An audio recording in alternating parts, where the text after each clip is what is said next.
Hello everybody, welcome back to the workshop. So today I'm going to be talking a little bit about differing viewpoints on YouTube.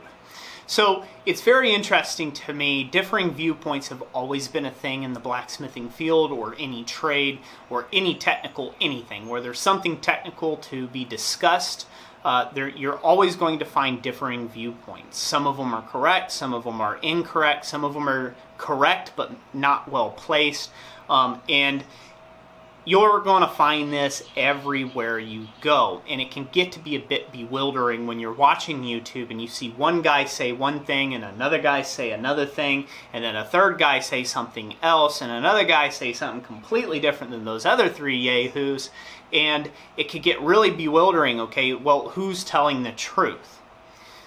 On YouTube, it's very hard to convey all truths about blacksmithing. I mean, the videos would be 16 hours long and it probably still wouldn't cover it, because blacksmithing is such a broad craft and it can delve into a bunch of different things. It can delve into silversmithing and coppersmithing, and it can delve into the alloys, and it can delve into just plain carbon steels, and it can be traditional work, or it can be organic work, or it can be, you know, Art Nouveau. It can dig into so many different types of styles, techniques, tricks, tips. It can go into fabrication. It's so very, very broad of a term, which is blacksmithing, that it is today, okay? So it's very hard to convey this as a person that produces content on this platform of YouTube, to convey this to the viewer. And so therefore what ends up happening, and when we bring you along our day-to-day life, we bring you in on just one snippet or one small sliver or portion of a specific project. We're not explaining every last detail down to the grain of the material that we're using, okay? We're not trying to take and weigh it out, that type of information, because you'd be oversaturated. So we use a lot of generalities, and everyone, I don't care who they are across the YouTube, I'm calling every last YouTube creator out, they all do this. Every last one of them will use generalities. Things like heat treating, there's generalities in it. Things like forging tapers, there's generalities. Things like proper hammer form or control or technique, there's generalities. People all have a different technique they like to use. Some are better, some are worse, in my own opinion. Some will be better and some will be worse in your opinion. And so therefore, you need to take everything that you hear, and you guys heard me say this, and gals have heard me say this a lot, is take it with a grain of salt. You need to open your ears and open your mind and listen to all those that are trying to teach you something.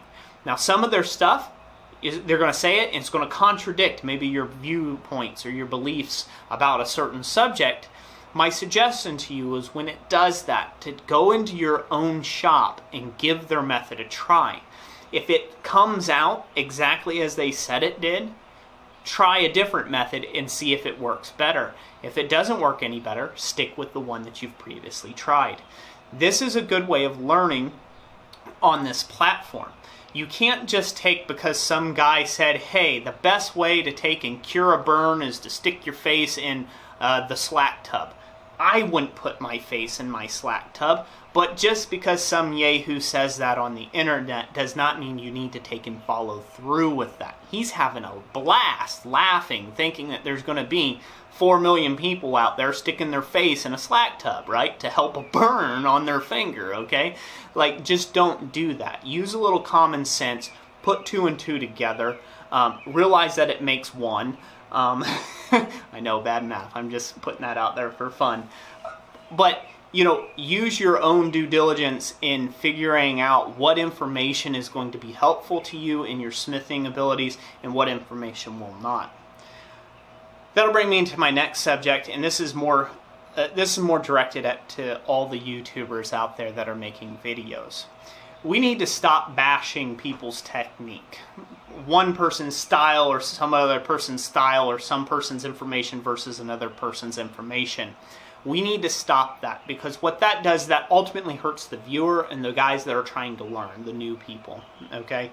We are a community of blacksmiths here on YouTube. We're a blacksmith family, if you will, and we need to stay that way. We need to stay this tight group knit community of people who are only interested in learning from one another, in collaborating with one another, and progressing the craft forward.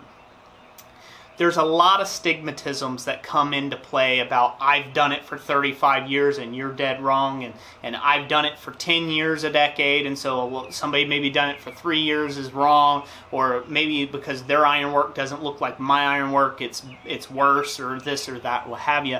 But there's a lot of stigmatisms that can get passed around there. Maybe you've went to college for it and you think you know everything, but you don't. You don't have the time in the craft.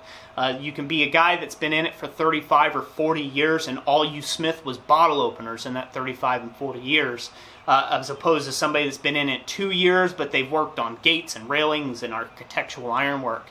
Those two smiths, they're totally two different worlds, and both of them have value that they can bring to the platform.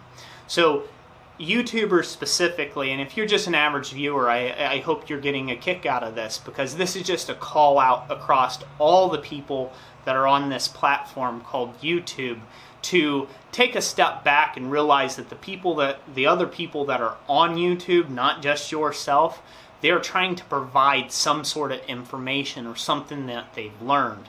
Whether they believe that they're the best at it or not, that's not your job to judge and police the internet.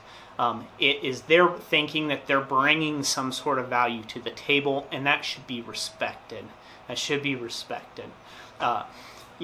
There's lots of videos that go out there that you'll see on like the regular secular world. I call it secular world because it has nothing to do with blacksmithing right now at this point, where people will be bashing or shaming another channel and this channel and this and that whole quarrelsome.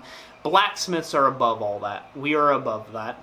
We are honorable men and women of trade and of craft, and YouTube is a excellent and awesome platform to take and get this craft in the hearts and minds of new people who want to take and enjoy this same thing, and it should not be subjected to the same bigotry that you would find in this great big old world. So I really hope this sinks in. If you're another YouTube creator out there and you disagree with my sentiments, feel free to email me at christcenteredforge@gmail.com. Would love to take and have the conversation with you when I have the time. I'm not interested in changing anybody's minds on this. I'm just posing a viewpoint and a thought on mine. So that's going to conclude this Roy rant. I really hope you guys enjoyed it. It's not me being mad about anything or torqued off or anything like that. It's just basically kind of a food for thought type deal. Okay, so I hope you guys will take this and apply this in your craft. Teach somebody something today. Build them up. Don't tear them down. And as always, God bless you, and we will catch you on the next one. Thanks for watching.